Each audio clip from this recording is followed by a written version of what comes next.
Kumusta na palang anak mo, Ma'am Tessa? Bumuntong hininga si Tessa sabay hilot sa kanyang sentido.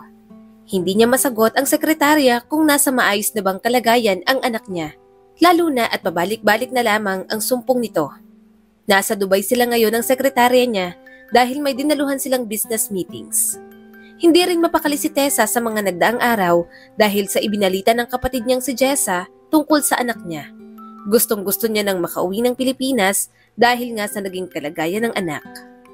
Hindi ako sigurado, Sally, pero sabi ni Jessa nasa hospital pa raw sila ni Trixie. Mababang sagot ni Tessa. Trixie ang pangalan ng kanyang anak. Hindi maitatanggi sa boses ni Tessa ang lubos na pagkabahala, lalo na't hindi niya alam ang naging tunay na kalagayan ng anak. Last day na rin naman natin dito bukas, ma'am. Makakauwi na rin tayo kaagad dahil maaga akong nag-appoint ng flight. Magaang sagot ng sekretarya niyang si Sally. Pagod na sumandal si Tessa sa couch sabay tango. Marahan niyang ipinikit ang mga mata at inalala ang buhay kasama ang pinakamamahal niyang anak na si Trixie. Anak niya sa pagkadalaga si Trixie. Hindi siya pinanagutan ng ex-boyfriend niya noong ipinagbubuntis niya ito dahil masyado pa silang bata noon para maging isang magulang. Naging mali lang talaga nila noong mga panahon na yon, naging mapusok at rebelde. Bagay na pinagsisisihan niya. Pero simula noong isinilang niya si Trixie, ang pagsisisi na naramdaman niya noon, naglaho na at ipinangako niya na magiging mabuti siyang ina at magulang para sa kanyang anak. Hindi baling wala itong tatay dahil kaya niya naman itong buhayin ng mag-isa. Sa gitna ng mahimbing na pagtulog ni Tessa, nagising siya mula sa isang masamang panaginip. Ramdam niya ang matinding pangamba sa kanyang puso. Pawis na pawis siya at bigla siyang napabangon mula sa kama. Sa pagtingin niya sa bedside table, 4:00 pa lamang ng madaling araw. Agad niyang kinapa ang kanyang cellphone at napansin ang mensahe mula sa kapatid na si Jessa. Kailangan niyang umuwi sa Pilipinas dahil kailangan siya ng kanyang anak at may mahalagang impormasyon mula sa doktor nito. Ang balita ay nagdulot ng kaba at agam-agam sa kanyang isipan na naging dahilan upang mabilis siyang kumilos at magplano para sa kanilang pag-uwi. Hindi na dinaluhan ni Tessa ang huling meeting at kaagad na silang pumunta ng airport. Ang nasa isipan na lang ngayon ni Tessa ay ang makauwi na sa Pilipinas dahil gusto niyang malaman kung ano na ang kalagayan ng kanyang anak. Nang makarating si Tessa sa ospital, agad siyang nagmadali papunta sa kwarto kung saan nakaratay si Trixie. Pagpasok niya sa silid, nasilayan niya ang kanyang kapatid na si Jessa. Maingat na inaayos ang mga bulaklak sa isang vase sa tabi ng hospital bed ng kanyang anak. Dahan-dahang lumapit si Tessa sa batang babae.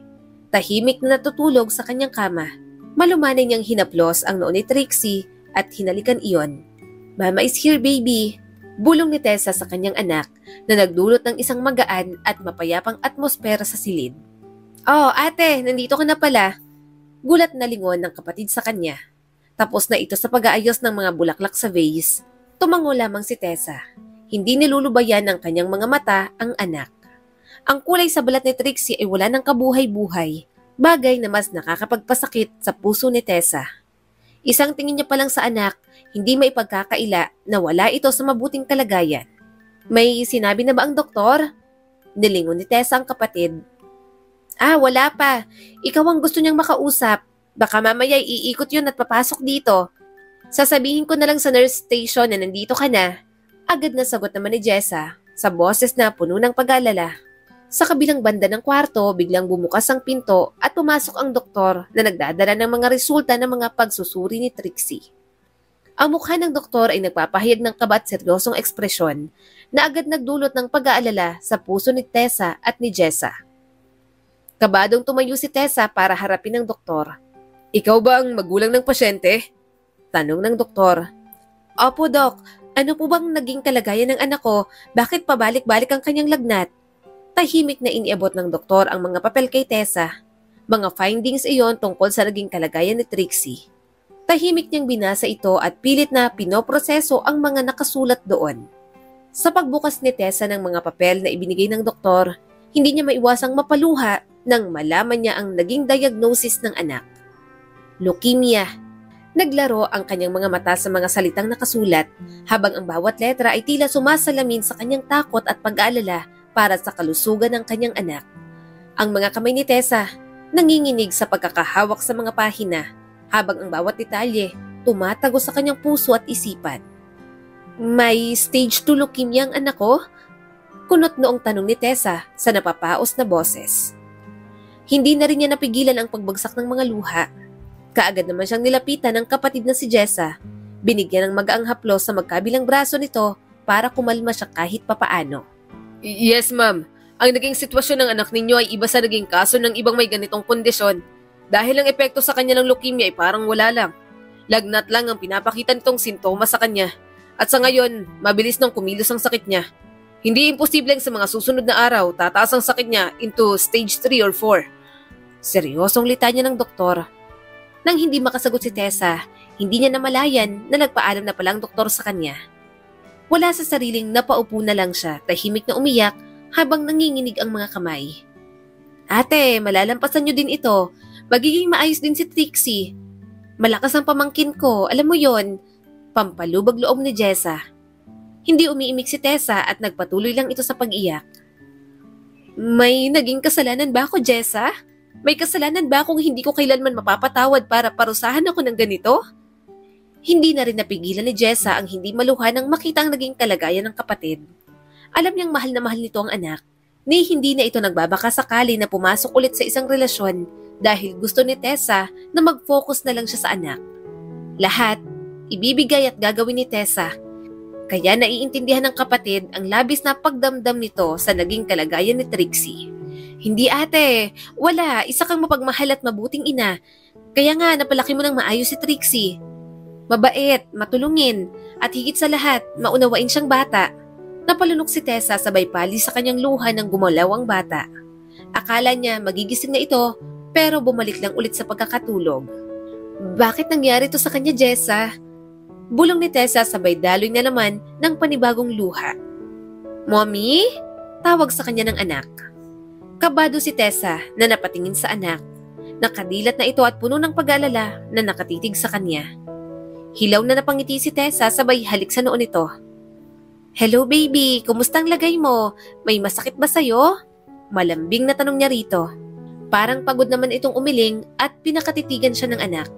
Medyo masakit lang po ang ulo ko pero ayos na po ako mami. Kailan po ba kayo dumating? Kadarating ko lang at dumiretso na ako rito sa'yo dahil nag-aalala ako. Sagot naman ni Tessa. Sorry po sa abala mami. Malungkot na sagot ng anak.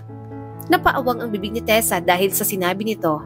Kaagad siyang umiling sabay hawak sa magkabila nitong kamay. Parang may tumusok na naman sa puso niya nang maramdaman niya ang halos kasing lamig ng yelo ang mga kamay ng anak at parang wala ng kabuhay-buhay. Hindi baby, hindi ka abala. Huwag mong isipin na kapag naparito ako kahit may trabaho si mami ay nakakaabala ka na. Uunahin at uunahin pa rin kita kahit anong mangyari. Paliwanag ni Tessa sa anak. Gumuhit ang isang pagod na ngiti sa mukha ni Trixie bago ito tumango. Salamat po, Mami. I love you. I love you more, baby. Nakangiti ring sagot ni Tessa, sabay higpit ng pagkakahawak sa kamay ni Trixie. Alam kong pagod ka, Mami, kaya pwede kang tumabi sa akin dito sa kama para makatulog ka rin. Alok naman ng anak. Mahinang tumawa si Tessa at tinanguhan ito. Pagod nga siya, pagod na pagod, pero hindi na niya iyon inaalintana, lalo na't ang anak niya rito ang pinag-uusapan. Hindi siya dapat mapagod maging mahina. Kailangan siya ng anak niya ngayon. Bibili lang ako ng pagkain, babalik din ako kaagad. Paalam ni Jessa sa mag-ina. Nang makahiga na ang mag-ina sa kama, nabaling ang mga mata ni Tessa sa labas ng bintana. May isang puno roon na may madaming sanga. Isang clear glass ang bintana at ang blind sa magkabilang side ay nakabukas, kaya kita niya ang kabuuan sa labas. Kumunot ang noo ni Tessa nang may makita siyang ivy vine plant na parang naghihingalo na rin ang mga dahon. Nakadikit ito sa itaas na portion sa glass window at ang mga dahon nito ay nakabitay. Nakakatuwa silang tingnan dahil kahit itigan mo ito ng matagal, hindi mo mapapansin na tunay itong halaman. Mukha kasi itong painting. Nang may nalagas na isang dahon mula sa ivy vine plant ay sinundan iyon ni Tessa ng tingin hanggang sa tuluyan itong tinangay ng hangin. Nang binilang niya ang mga dahon na naroon, 5 na lang ang natitira. Naramdaman ni Tessa ang bigat ng responsibilidad bilang isang ina, habang ang katotohanan na ang kanyang anak ay mayroong leukemia. Ang pagkakaroon ng ganitong diagnosis ay nagdulot ng takot at kawalan ng sigla. Ngunit sa kabila ng lahat, ang pagmamahal at determinasyon ni Tessa para sa kanyang anak ay nagbibigay ng liwanag at lakas sa gitna ng madilim na sitwasyon. Sa harap ng mga pangyayari, nag-iisip si Tessa sa mga posibleng hakbang na kailangang gawin upang mapanatili ang kaligtasan at kalusugan ni Trixie. Ang bawat sandali, puno ng tensyon at pag-alala, ngunit sa lahat, ang pagmamahal niya para sa pamilya, hindi naglalaho. Nilingon niya ang anak na ngayon, nakayakap sa kanya at tahimik nang natutulog. Ilang segundo rin, tuluyan na siyang hinila ng antok. Sa loob ng isang linggo mula nang makonfine si Trixie, hindi pa rin ito makauwi dahil sa sumpong. Isang pangyayari ang biglang nagdulot na naman ng panibagong takot at pangamba sa puso ni Tessa. Isang araw, habang siya'y nasa opisina, bigla siyang nakatanggap ng tawag mula sa kapatid na nagbabantay sa kanyang anak. Agad siyang nagmadali patungo sa ospital. Malapit lang naman sa kanilang building. Pagdating ni Tessa sa kwarto ni Trixie, naabutan niya ito. Namumula sa hirap, nagsisisigaw habang hawak-hawak ang kanyang ulo at may dugo na sa ilong. Kaagad siyang lumapit sa kanyang anak upang yakapin at iparamdam na dumating na siya. Pinapakalma si Trixie ng mga nurse habang ang doktor ay tahimik na sinusuri ang kanyang kalagayan. Napalunok ang dalaga nang makitang tinuturukan si Trixie ng pangpakalma. Parang naging lantang gulay na naman ang kanyang anak. Hinang-hina itong napasandal sa kanya. Pawis na pawis ito, putlang-putla. "Anak, nandito na si Mommy," bulong ni Tessa habang nanginginig na ang kanyang boses. "Mommy, please huwag mo kong iwan. Sinasaktan nila ako rito. Nahihirapan na po ako, Mommy." Iyak ng anak niya habang yakap-yakap niya ito. Isa-isang nagsilaglagan ang mga luha ni Tessa pagkarinig ng mga iyon. Baka sa boses nito ang matinding panghihina. 8 taong gulang pa lamang si Trixie kaya hindi niya alam kung hanggang kailan makakaya ng bata ang iniinda nitong sakit. "Hindi anak, hindi kayo iwan ni Mommy. Hindi ka rin nila sinasaktan. Tinutulungan ka nila," paliwanag niya sa anak. Umiling ang bata at mas hinigpitan nito ang pagkakayakap sa kanya. Ilang minuto rin ang nakalipas nang tuluyan na rin nakatulog si Trixie. Hinaplos ni Tessa ang ulo ng anak nang mapansin niyang may nasasamang buhok sa kamay niya kada haplos niya rito. Natigilan siya. Muli ay pumatak na naman ang kanyang luha sa pisngi, sabay lingon sa kapatid niyang si Jessa. Hindi to maaari, Jessa," hagulgol ni Tessa. Kaagad naman siyang niyakap ng kapatid para bigyan ng suporta at iparamdam na naroon lang siya. "Magiging maayos din si Trixie, ate," pampalubag loob na sabi nito. Sa gitna ng hapon, nagising si Tessa dahil sa matinding gutom na kanyang nararamdaman. Sa pagtingin niya sa kanyang orasan, napagtanto niyang 3:00 na pala ng hapon. Nakita niyang kanyang anak gising na at nakasandalang sa unan, tahimik na nakatanaw sa labas ng bintana. "Anak, gutom ka na ba?" tanong ni Tessa na may pagmamahal sa kanyang boses. Ngunit sa halip na sagutin siya ng anak sa kanyang tanong, iba ang naging tugon nito. "Mommy, sa tingin mo ba kapag nalagas na ang lahat ng dahon na yan, mamamatay na ako? Kasi ganun ang nararamdaman ko eh." Malumanay na pahayag ng anak habang ang kanyang mga mata nakatutok sa labas ng bintana. Walang bahid na lungkot at takot habang sinasabi yon ng bata, bagay na mas ikinatakot ni Tessa. "Anak, hindi!" Paulit-ulit na iling ni Tessa, sabay lingon sa ivy plant na naroon sa labas ng bintana. Hindi niya alam pero naging kabado siya nang makitang tatatlo na lang ang natitirang dahon doon. Nilingon siya ni Trixie. Putlang-putla na ito at may mga buhok na nalalagas na sa kanyang unan. Umiling ulit si Tessa, sabay pali sa kanyang mga luha. Hindi pwedeng mawala ng ganoon lang ang kanyang anak. Kahit maubos pa ang lahat ng pera niya sa pagpapagamot dito, wala siyang pakialam kung kahit 1 sentimo na lang ang matira sa kanya. "Mommy, masaya akong ikaw ang naging mommy ko," mahinang boses na sabi ni Trixie. "Kahit pagod ka galing sa trabaho, hindi mo ako nakakalimutan. Minsan nakikipaglaro ka pa sa akin at nakikipag-bonding kahit magiging late ka na sa work mo. You are the best mama ever," dagdag ng kanyang anak, sabay pilit pa nitong pinapasiglang boses. Kinagat ni Tessa ang pang-ibabang labi para pigilan ang sariling mapahagulgol. Gusto niya mang tingnan sa positibong paraan ang mga sinasabi ng anak patungkol sa kanya. Hindi niya maiwasang isipin na parang namamaalam na ito. "Ako rin anak, I'm so grateful na dumating ka sa akin kaya magpapagaling tayo para makagawa pa tayo ng maraming alaala. Hindi ba gusto mong makapunta sa Disneyland? Pag magaling na magaling ka na, pupunta ka agad tayo sa Hong Kong. Nakangiting sabi ni Tessa. Nginitian lang siya ng anak at tinanguhan bago ulit ibinalik ng tingin nito sa labas ng bintana. Napatingin na lang din dun si Tessa. Parang binundol na naman ang puso niya nang makitang nahulog ang isang dahon doon sa ivy plant. Kaagad nilingon ni Tessa ang anak. Nakita niya kung paano itong umiti habang nakatitig pa rin sa labas ng bintana. Dalawa na lang sila, bulong ng bata, sabay higa ulit at pikit sa kanyang mga mata. Sa unang araw ng chemotherapy ni Trixie, hindi mapigilan ang pangamba at kaba ni Tessa sa proseso na kailangan niyang pagdaanan. Habang nasa ospital at handa na para sa pag-ahit ng ulo ng kanyang anak, nanatili si Tessa na nakangiti dito habang magkahawak ang kanilang mga kamay. Nakaupo si Tessa sa harap ng kanyang anak at tahimik na pinipigilan ang mga luha. Nanginitian siya nito, doon na nagsimulang pumatak ang kanyang mga luha. Mama, pagod ka na ba? Nanghihinang tanong ni Trixie. Hindi anak, makita lang kita na lumalaban ay nabubuhayan ako. Can you do it for me as well anak? Masuyong tugon ni Tessa. But I can see that you are tired mama. Sana hindi ka magagalit sa akin kung hindi ako makapagpatuloy at maging malakas. Malungkot na sinabi ni Trixie.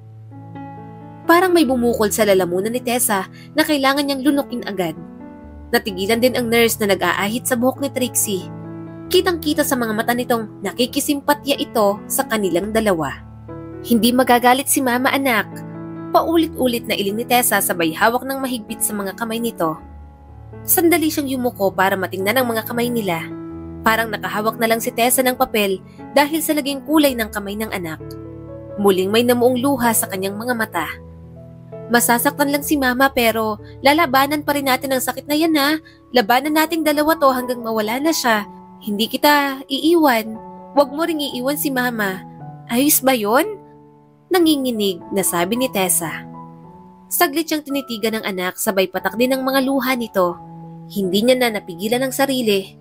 Kinabig niya ang anak para mayakap ito ng mahigpit.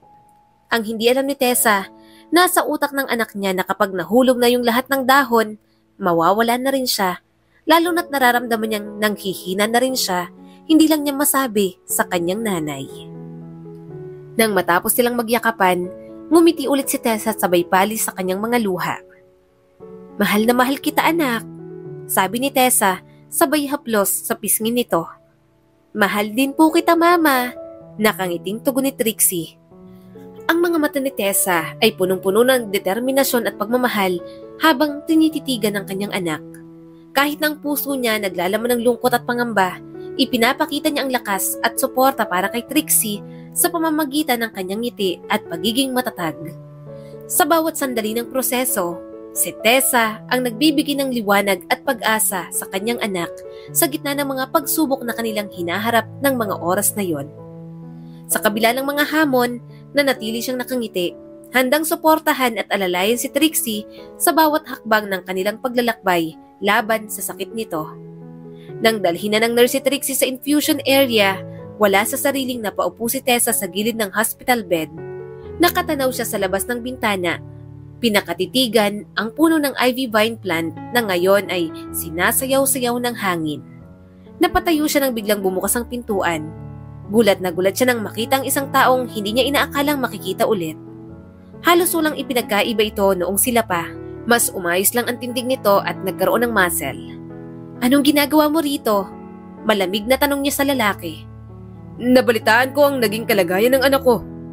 Pinutol ni Tessa ang sinabi ng lalaki gamit ang nakakainsultong tawa. May namumuo na ring luha sa kanyang mga mata, lalo na nang halos magkahawig lang ito at ang anak niyang si Trixie. Anak mo? Anak ko? Singhal ni Tessa. Ang kapal naman ng mukha mong sabihin sa harap kong anak mo siya sa kabila ng lahat? Ang kapal-kapal ng mukha mo. Duro ni Tessa sa lalaki at hindi niya na namalayan ang mga luhang pumatak sa kanyang pisngi. Tessa, inaamin kong naduwag ako noon. Parehas tayong mga bata pa nung nabuo natin ang bata pero maniwala ka, walang araw at gabi na hindi ko kayo iniisip. Umalis ka? Umalis ka na, Ethan. Hindi kita kailangan. Hindi ka namin kailangan. Ang kakapal ng mukha mo. Sigaw niya sabay turo sa pintuan. Please, Tessa, patawarin mo ko. Gagawin ko ang lahat, mapatawad mo lang ako. Kahit hindi na tayo magkabalikan, basta bigyan mo lang ako ng tsansa na makasamang anak natin. Pagmamakaawa ni Nathan. Wala kang anak, Nathan. Wala. Nung sinabi mo sa akin na hindi mo pananagutan ng bata, malinaw na ron na ayaw mo ng anak. Malinaw na ayaw mo siyang panindigan.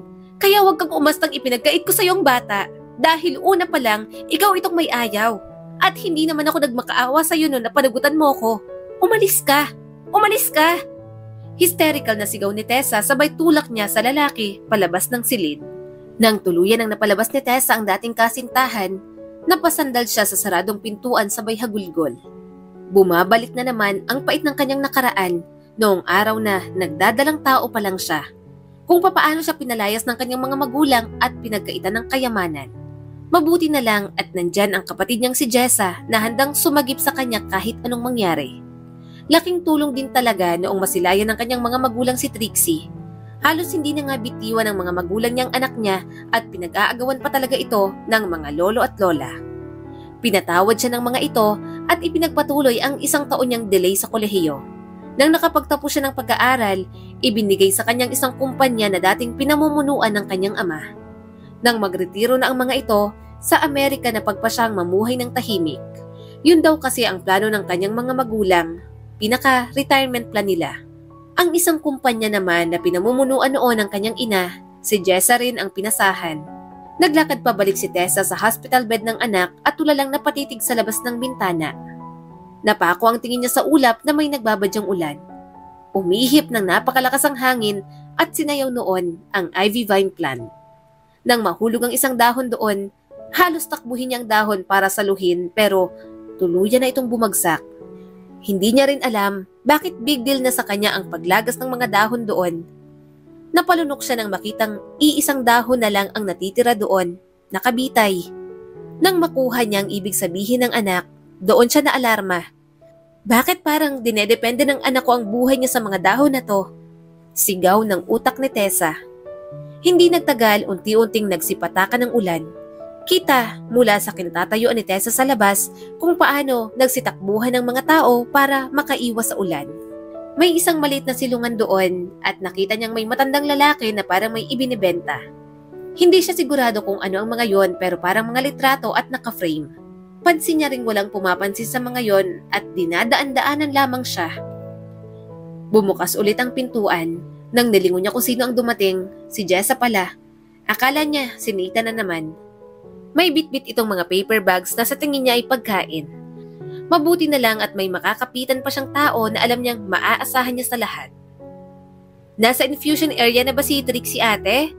Tanong ni Jessa sabay lapag ng mga pinamili nito.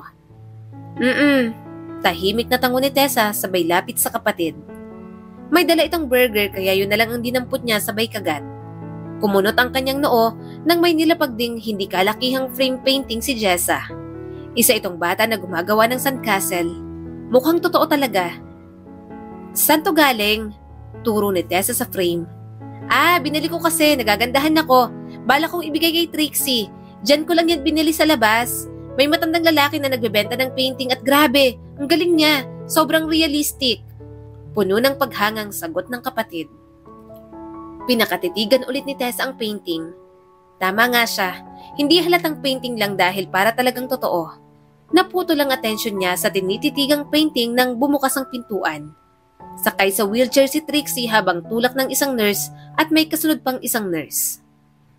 Your daughter did well on her first chemo, ma'am, but it seems like she was thinking and not so positive lately. Malaking factor ang hindi pagkakaisa ng kanyang isipan at katawan kaya if pwede po, we will motivate her more. Halong emosyon na pahayag ng nurse. Hilaw nang umiti si Tessa. Maraming salamat. Nang nagpaalam na ang dalawang nurse, mas pinasigla niya ang boses at hitsura nang harapin niya si Trixie. I'm so proud of you, anak.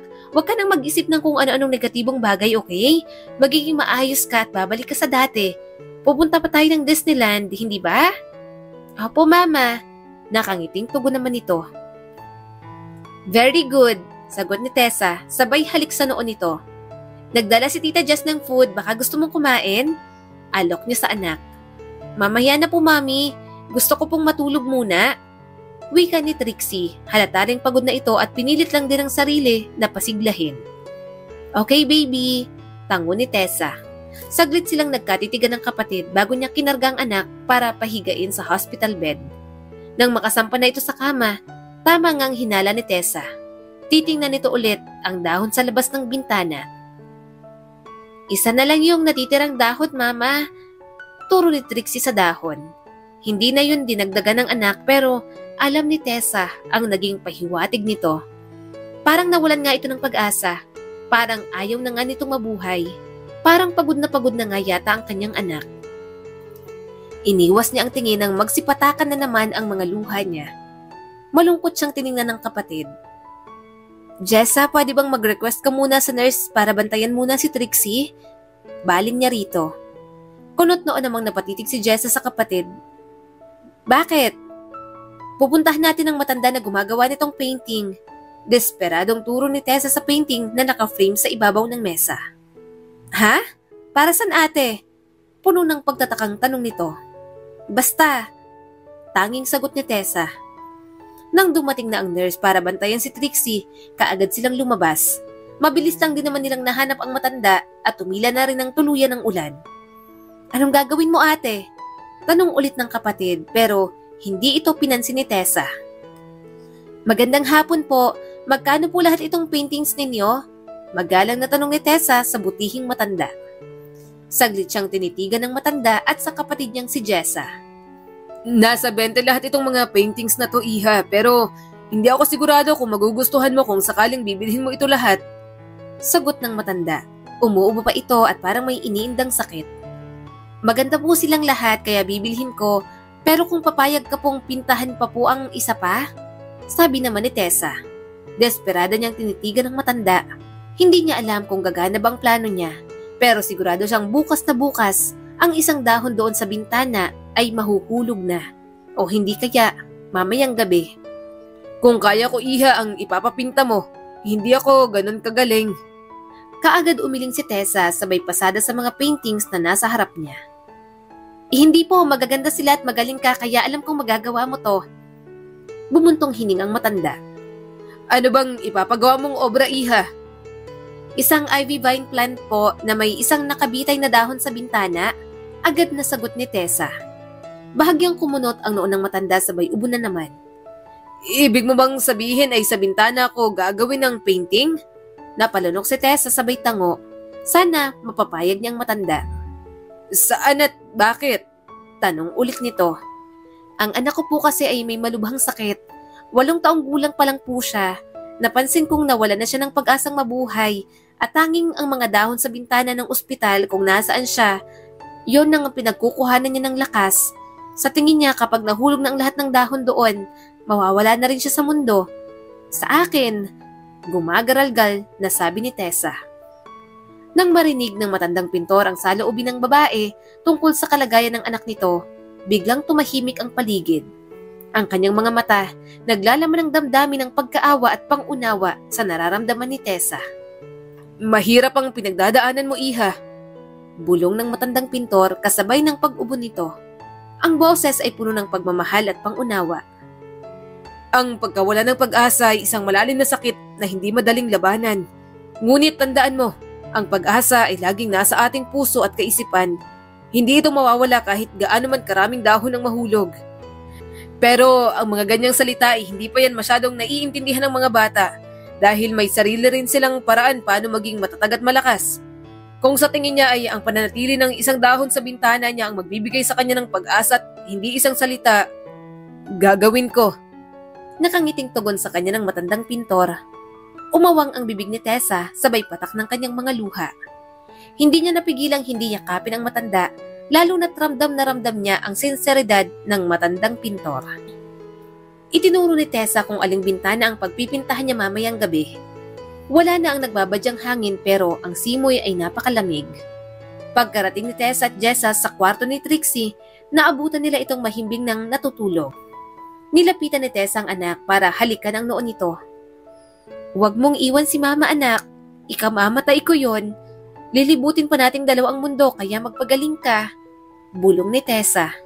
Isasarado na sana ni Tessa ang blind sa bintana nang makita niyang dumating na ang matandang pintor, dala ang mga gamit nito. Nginitian niya ang matanda sabay kaway dito. Kumaway din ito pabalik at tuluyan na niyang isinarado ang blinds. Dumidilim na rin kasi. Jessa, ikaw muna rito at bibilhan ko lang ng makakain si tatay ha. Bilhan ko rin siya ng kape. Sasamahan ko na lang din siya dyan sa labas. Kapag magising si Trixie at hahanapin ako, tawagan mo na lang ako. Bilin ni Tessa sa kapatid sabay kuha ng kanyang jacket. Sige ate, sagot naman ito. Thank you. No problem ate, basta ikaw. Nang may nakitang cafe si Tessa, kaagad siyang bumili ng 2 basong kape roon at pwedeng ipares. May pag-asa sa kanyang puso habang naglalakad siya papalapit sa matanda. Tatay, heto po ang kape. Alok ni Tessa sa matanda. Oh, iha, salamat. Sagot naman ng matanda sabay tanggap ng 1 basong kape. Ngumiti si Tessa sabay lapag sa iba niyang pinamiling pagkain sa malapad na bato malapit sa puno. May isa pang bato roon kaya roon na rin umupo si Tessa at tahimik na pinagmamasdan ng matanda. Malamok dito iha, hindi mo naman ako kailangang bantayan dito. Pabirong sabi pa ng pintor. May hinang tumawa si Tessa. Gusto ko lang po kayong panoorin kung paano kayo magpinta, lalo na hindi pa po ako kailanman nakakita ng pintor kung paano nila ginagawa ang kanilang mga obra. Nakangiting sabi ni Tessa. Mahinang humalakhak ang matanda sa sinabi nito. Naalala ko sa iyo ang nag-iisa kong anak na babae, iha. Gustong-gusto niya rin akong panoorin habang nagpipinta ako. Talaga po ba? Masiglang sagot ni Tessa. Tahimik na tumango ang matanda at nagsimula na siyang gumawa ng sketch sa bintana. Mabilis ang kamay niya at napakagaan. Masasabi mong magaling talaga siya sa ganitong klaseng larangan sa sining. Kaso, wala na siya. Malungkot na dagdag ng matanda sabay lingon kay Tessa. Nagpakawala ito ng ngiti bago yumuko para maghalo ng pintura. Bigla ring nalungkot si Tessa. Sorry po. Hindi, ayos lang. Sagot naman ito. Kung ayos lang po bang sagutin nyo, pwede ko po bang malaman kung ano ang nangyari sa kanya? Nasa trabaho ako noon sa isang talyer nang bumulusok ang baha sa kabihasnan kung nasa ng mag-ina ko. Parang kaswal na pagkakasabi ng matanda kay Tessa. Nagulat si Tessa sa narinig. Ibig bang sabihin nito ang mag-ina niyang nawala sa kanya? Parang mas dumoble ang sakit na kanyang nararamdaman nang marinig ang mga salitang iyon. Hindi ko sila nailigtas kasi pagdating ko pa nga lang sa sentro, halos hindi na madaanan ng mga sasakyan ng daan papunta sa amin. Patuloy na pagkakwento ng pintor, nagsimula na siyang magpinta sa bintana. Buong buhay kong pinagsisisihan ang pagkawala nilang dalawa. Siguro kung hindi ako pumasok sa trabaho sa mga oras na yon, baka nailigtas ko pa sila. Wala ka pong kasalanan, tay. Mahinahon at masuyong sagot ni Tessa. Dahan-dahang tumango ang matanda sabay lingwang panandalian kay Tessa. Nilublob muna nito ang paintbrush sa tubig at muling humarap sa glass window para ipagpatuloy ang pagpipinta. Kaya sana, mailigtas ko ang anak mo, iha. Puno ng emosyon na sabi nito. Lumabo ang mga mata ni Tessa habang nakatitig sa likod ng matanda. Sumakit ang puso niya sa narinig. Mapait siyang napangiti sabay pali sa mga luha niyang parang ilog kung makadaloy. Ilang oras din silang nagkwentuhan bago siya tinawag ng kapatid niya. Hinahanap na raw siya ni Trixie sa loob. Tumayo si Tessa at pinagpagan ng sarili. Malapit na itong matapos at wala talagang ipinagkaiba ang totoong ivy vine plant sa painting ni Tatay Fredo. Fredo pala ang pangalan ng pintor. Papasok muna po ako sa loob, tay, kasi hinahanap na ako ng anak ko. Nakangiting paalam ni Tessa. Oh, sige iha. Maraming salamat sa pagsama mo sa akin dito. Nakangiting harap sa kanya ng matanda. Walang anuman po, maraming salamat din po. Pwede po ba kapag tapos na kayo, hintayin niyo muna ako rito at babalikan ko kayo para sa bayad. Nagulat siya nang umiling ang matanda. Huwag na iha, kapag magaling ng anak mo, pwede niyo akong bisitahin dalawa. Heto, ani ng matanda sabay bigay ng papel sa kanya. Nang basahin ni Tessa ang nakasulat sa papel, address pala iyon ni Tatay Fredo. Tumango si Tessa habang nakangiti. Bibisitahin ka po namin, tay. Nagising si Tessa nang may magaang mga kamay ang yumuyugyug sa kanya. Praning na naman siyang napabangon sabay tingin sa anak. Nakasandal ito sa headboard at magiliw itong nakatitig sa kanya. Parang iba ang gising ng anak niya. Parang may buhay na ito. Mama, look! Nandyan pang isang dahon. punong-puno ng buhay at siglang itinuro ng anak ang dahon sa labas ng bintana. Napakurap-kurap si Tessa sa nakita. Parang totoo, wala talagang ipinagkaiba sa totoong ivy vine plant. Pati na rin si Jessa na ngayon ay nakatayo na rin malapit sa bintana. Halata ang pagkamangha. Lahat sila, hindi maalis ang tingin sa painting. Kita mo anak, dinaanan na yan ng ulan at matinding hangin, pero hindi siya nagpapatinag. Nagpaiwan ng dahon, halatang matatag at malakas. Nakangiting balin ni Tessa sa kanyang anak. Tama ka po mama, akala ko po wala na rin yan ngayon. Masiglang sagot naman ni Trixie. So gagaya ka ba sa dahong yan? Nakangiting tanong ni Jessa sa pamangkin. Opo tita, kung kaya ng dahon maging matapang at matatag, sigurado ako, kaya ko rin po. Ngising sabi ni Trixie. Maluhaluhang niyakap ni Tessa ang anak at tahimik na pinasalamatan si Tatay Fredo. Nagkatinginan silang magkapatid at tahimik siyang initian at tinanguan ni Jessa. Sa bawat araw ng chemotherapy ni Trixie, kitang-kita ni Jessa kung paano ito unti-unting naging maayos. Ang pagiging matatag at determinado ni Trixie sa harap ng laban kontra sa sakit ay nagdulot ng inspirasyon at lakas sa puso ni Tessa. Isang araw, habang tinitingnan ni Trixie ang nag-iisang dahon sa labas ng bintana, sa batang isip, sinasabi niya sa sarili na yon ang naging inspirasyon niya para magpatuloy sa laban. Ang simpleng dahon na yon ay nagbigay ng liwanag at pag-asa sa gitna ng kanyang pagsubok. Hindi niya alam na isa lamang pala iyong painting na gawa ng matandang pintor. Sa paglipas ng mga buwan ng pagtitiis at paglaban sa sakit, sa wakas, naging cancer-free na si Trixie. Ang magandang balita ay nagdulot ng kaligayahan at pasasalamat sa puso ni Tessa. Matapos ang ilang buwang pananatili sa ospital, sa wakas, maaari na silang makauwi sa kanilang tahanan. Dala ang tagumpay at pag-asa na hatid ng pagiging malusog at malakas ni Trixie. Ang pag-uwi nila ay punong-puno ng kasiyahan, bagong simula na nagpapahayag ng kahalagahan ng pagmamahal, determinasyon at pananampalataya sa gitna ng mga pagsubok ng buhay. Pupunta muna tayo sa Amerika para bisitahin ang lolo at lola mo. Miss mo na ba sila kasi namimiss ka na daw nila? Nakangiting sinabi ni Tessa sa anak. Kasalukuyan silang kumakain ng almusal. Miss ko na rin po sila mama. Si Tita Jessa rin po ba sasama sa atin? Tanong naman ni Trixie. Nako, sagutin mo yan Jessa. Natatawang baling ni Tessa sa kapatid. Baka sa susunod na lang si Tita. Makikipag-date muna si Tita para magka-boyfriend na ako. Simula kasi nung kayo muna ang gusto kong i-priority, binasted ko muna yung mga nanliligaw sa akin. Halakhak naman na sabi ng tiyahin. Bakit ba kasi hindi mo pa sagutin si Kuya Gio, yung personal bodyguard mo? Hagdikik ni Trixie. Nanlaki naman ang mga mata ni Tessa, sabay tingin sa nakababatang kapatid. Nanliligaw sa'yo si Gio? Gulat na tanong ni Tessa. Kaagad namang pinamulahan ng pisngi si Jessa. Tila nahihiya pang sagot nito. Umiling na lang si Tessa at hindi na nangulit. Sinimangutan lang silang mag-ina ni Jessa na siya namang ikinatuwa nila. Mabuting lalaki ang bodyguard niyang yon, kahit suplado ay responsable naman at bonus na yung gwapo pa. Nanliligaw pala. By the way mama, may binigay sa akin si tita na painting. Gusto ko rin mag-paint. Nakangiting sabi ng kanyang anak. Biglang natauhan si Tessa. Oo nga pala, muntik niya nang makalimutan na bisitahin si Tatay Fredo. Pagkatapos nilang kumain, napagdesisyonan niyang puntahan si Tatay Fredo. Mabuti na lang at nasa maingat na lagayan niya inilagay ang papel na ibinigay nito sa kanya noon. Pagkarating niya, iilan lang ang may mga nakatayong bahay at halatang lahat ng mga taong nandun, isa lang ang gusto. Tahimik na pamumuhay. Bawat bahay rin ay may mga malulusog na hardin. Bumaba na sa sasakyan si Tessa at magalang na lumapit sa babaeng tahimik na nagdidilig sa kanyang mga pananim na pechay. Magandang umaga po, bungad ni Tessa. Kaagad din naman siyang nilingon ng hindi katanda ang babae. Mukha rin itong mabait. Magandang umaga rin. Ano yun, iha? Itatanong ko lang ho kung saan dito ang bahay ni Tatay Fredo, yung pintor? Saglit siyang tinitigan ng babae. Ikaw ba si Tessa? May sigla na sa boses nito. Gulat ding napatitig si Tessa sa babae. Opo, bakit? Kilala niyo po ako. Ako si Rita, kapatid ko ang hinahanap mo.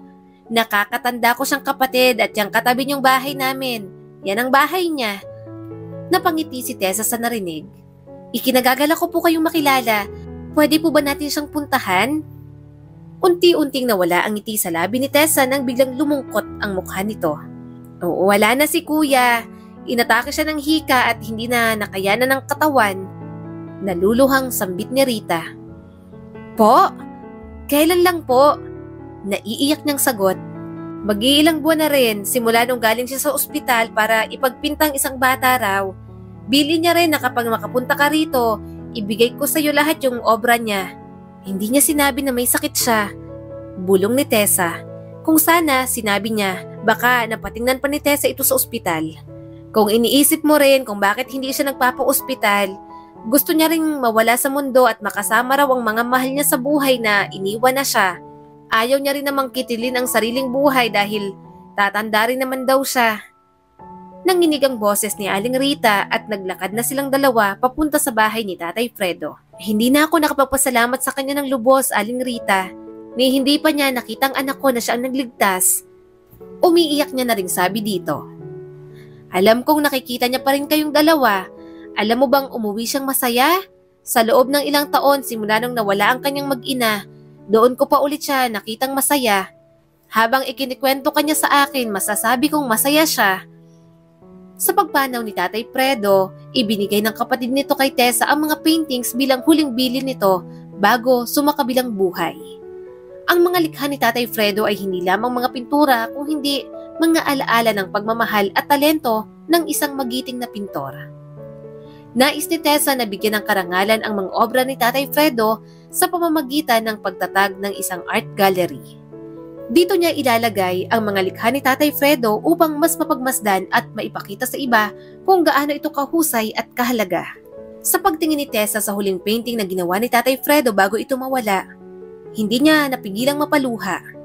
Ang obra ay nagpapakita ng isang lalaking nagpipinta sa window glass at isang babaeng nakaupo sa bato sa ilalim ng puno na tila naglalarawan ng gabing pinapanood niya si Tatay Fredo habang nagpipinta ito. Ang obra na yon ay pinangalanan niya pang Sa Pagsagip ng Buhay at nagdulot ng malalim na damdamin at alaala sa kanyang puso.